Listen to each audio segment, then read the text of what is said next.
इस देश की जुडिशरी संक्रमण काल से गुजर रही है और कहीं ना कहीं इस देश की जुडिशरी के जो आज हालात बने हुए हैं, आम जनमानस के बीच में जो जुडिशरी को लेकर एक धारणा बन गई है कि वो निष्पक्ष होकर काम नहीं कर रही है, इसके लिए कहीं ना कहीं जुडिशरी ही जिम्मेदार है। जो आज न्यायपालिका में बैठे हुए जजेस हैं, जो न्यायाधीश हैं और जिनके बारे में कहा जाता है कि वो पुश्तैनी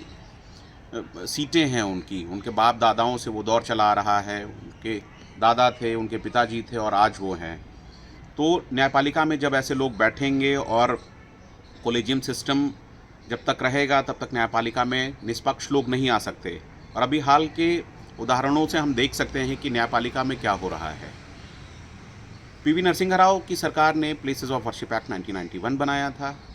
जिसके अंतर्गत ये उन्होंने प्रोविज़न दिया था कि जितने भी इस देश में रिलीजियस प्लेसेस हैं, 15 अगस्त 1947 के बाद जितने भी रिलीजियस प्लेसेस हैं वो उनकी यथास्थिति बनी रहेगी, सिर्फ बाबरी मस्जिद को छोड़कर, क्योंकि उसका मामला आज़ादी के पहले का था। आज देख लीजिए, जुडिशरी तमाम तरह के मुकदमे लिस्ट कर रही है, वो सुन रही है, उनकी सुनवाई कर रही है और ये उल्लंघन है साफ तौर से कॉन्स्टिट्यूशन में जो प्रोविज़न है प्लेसेस ऑफ वर्शिप एक्ट 1991 का, उसका उल्लंघन है पूरी तरह से। और दूसरा वाकया, अभी हाल के दिनों में, पिछले कुछ दिनों में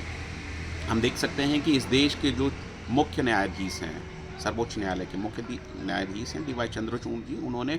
सुप्रीम कोर्ट की लाइब्रेरी में जो न्याय की देवी कहा जाता है, न्याय की प्रतिमा है, उसकी आंखों पे बंधी हुई पट्टी को खोल दिया। ऐसा माना जाता है कि जब तक उनकी आंखों पे पट्टी बंधी हुई थी तब तक वो निष्पक्ष होकर न्याय कर रही थी।